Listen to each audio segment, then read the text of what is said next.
Hello everyone, how are you all? I hope you all are safe at your place. Welcome to the channel Physics Junction by JK Gural, जहाँ पर आपको physics के topics बहुत ही easy और simple तरीके से कराए जाते हैं और साथ ही आपको मटेरियल भी प्रोवाइड किया जाता है ताकि आपको टॉपिक से रिगार्डिंग कोई भी क्वेरी ना रहे।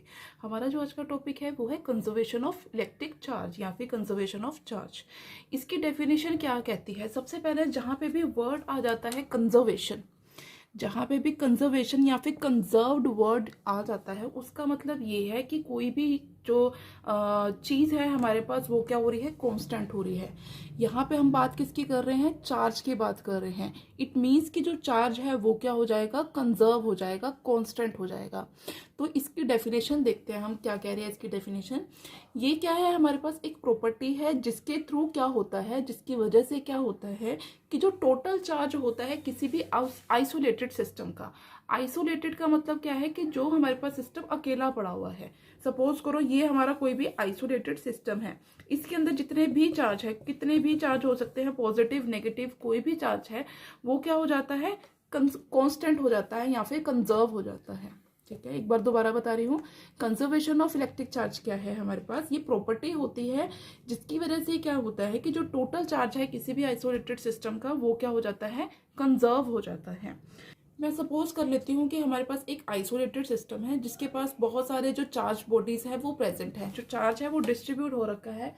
वो चार्ज का डिस्ट्रीब्यूशन किस वजह से हो सकता है? इंटरेक्शंस की वजह से, क्योंकि चार्जेस प्रेजेंट है, पॉजिटिव यहाँ पे नेगेटिव भी हो सकते हैं, पॉजिटिव है तो नेगेटिव भी होंगे। तो यहाँ पे क्या है, इंटरेक्शन का मतलब क्या होता है, या तो अट्रैक्शन होगी या फिर रिपल्शन होगी। इंटरेक्शन का मतलब सिर्फ और सिर्फ अट्रैक्शन या फिर सिर्फ और सिर्फ रिपल्शन नहीं होता है। ठीक है, इंटरेक्शंस का मतलब दोनों होता है, अट्रैक्शन भी हो रही है, रिपल्शन भी हो रही है। तो यहाँ पे जो चार्ज है वो डिस्ट्रीब्यूट हो रखा है इस आइसोलेटेड सिस्टम के अंदर। आइसोलेटेड का मतलब क्या है कि अकेला पड़ा हुआ है, इसके अंदर किसी भी तरह की किसी और जो अनदर बॉडी है उसकी किसी भी तरह की कोई डिस्टर्बेंस नहीं है, वो आइसोलेटेड पड़ा हुआ है।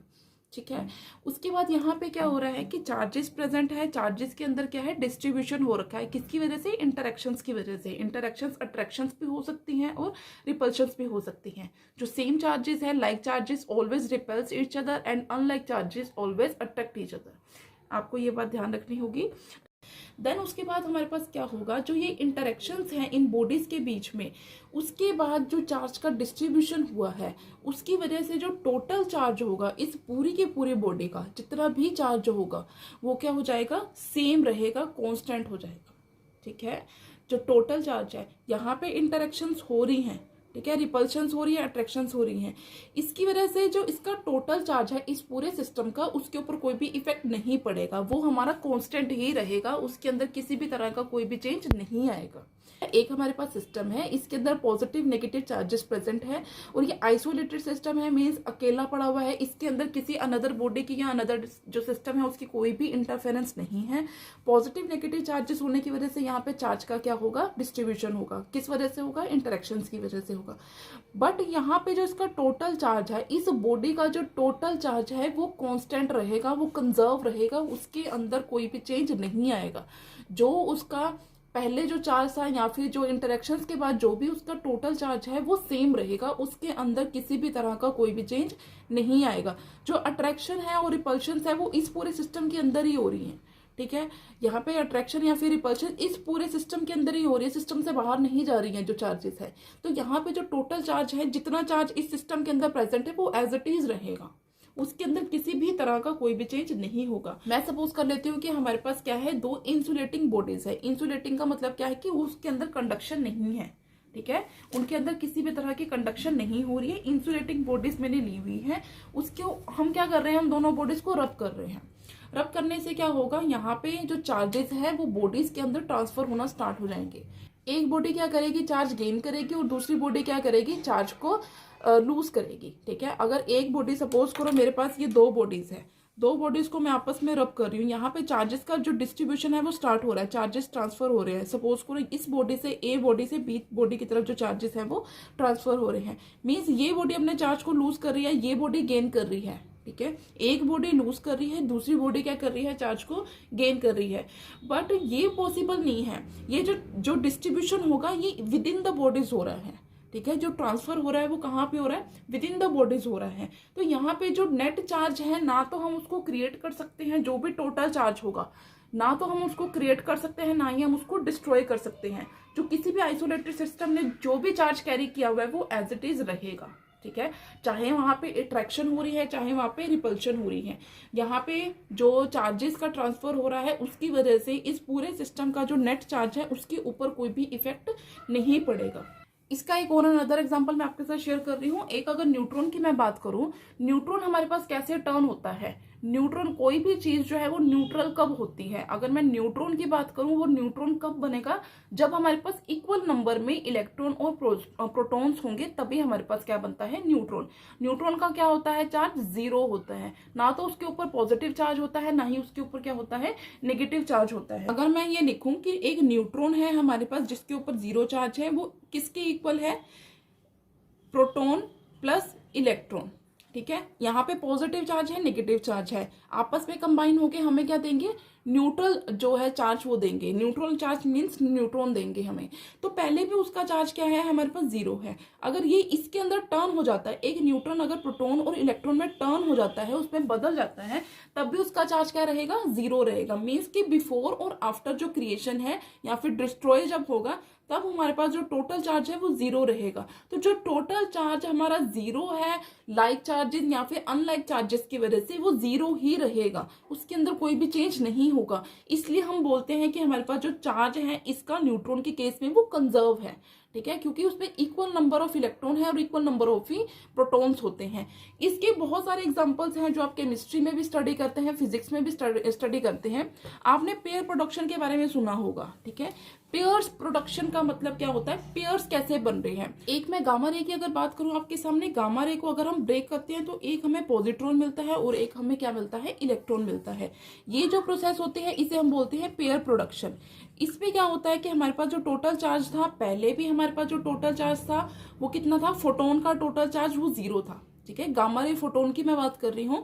यहाँ पे पहले भी चार्ज कितना था, 0, और इसको जब हमने चेंज किया है, इसको ब्रेक किया है, तब भी हमारे पास जो चार्ज था वो कितना रहा है, 0। मीन्स कि दोनों केसेस के अंदर जब क्रिएट किया है और डिस्ट्रॉय किया है, तो हमारे पास पेयर प्रोडक्शन के अंदर भी जो टोटल चार्ज है, जो पहले भी 0 था वो बाद में भी कितना है, 0 है। मतलब वो कंजर्व रहा है हमारे पास थ्रू आउट, ठीक है। इसी के ही साथ हमारे पास एक और एग्जांपल है जिसमें हम एनिहिलेशन ऑफ मैटर की बात करते हैं। सेकंड एग्जांपल है एनिहिलेशन ऑफ मैटर में क्या होता है, एक इलेक्ट्रॉन और एक पॉजिट्रॉन जो है वो एनिहिलेट होते हैं और हमें 2 गामा रे फोटोन देते हैं, ठीक है। हमारे पास क्या है, एक हमारे पास इलेक्ट्रॉन है और एक क्या है, पॉजिट्रॉन। ये पॉजिट्रॉन होता है और ये इलेक्ट्रॉन होता है।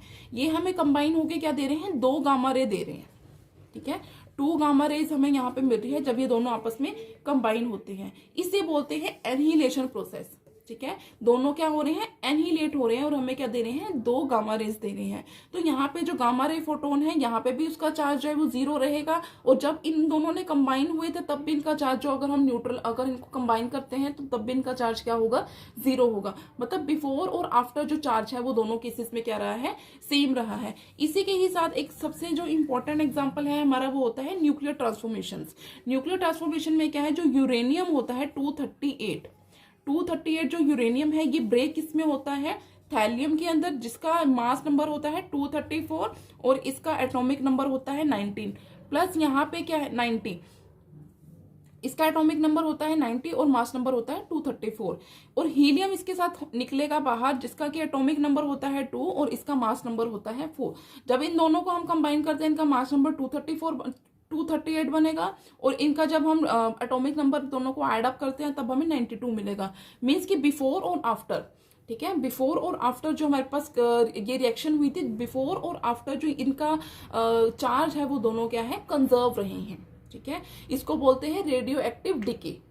आई होप ये आपको समझ में आ रहा होगा कि चार्ज कंजर्व मैं कैसे बात कर रही हूँ, कि हमारे पास एक सिस्टम है, उसके अंदर किसी भी तरह का कोई भी इंटरेक्शन हो रही है, लेकिन उसका जो टोटल चार्ज है वो कंजर्व रहेगा, कांस्टेंट रहेगा, सेम रहेगा थ्रू आउट, चाहे मैं बिफोर बात करूं चाहे मैं आफ्टर बात करूं, क्योंकि सारा का सारा क्या हो रहा है, एक सिस्टम के अंदर प्रोसेस हो रहा है। उस प्रोसेस को हम क्या कर रहे हैं, उसके अंदर कोई भी किसी भी तरह का चेंज नहीं है, उसका चार्ज जो है वो सेम रहेगा थ्रू आउट।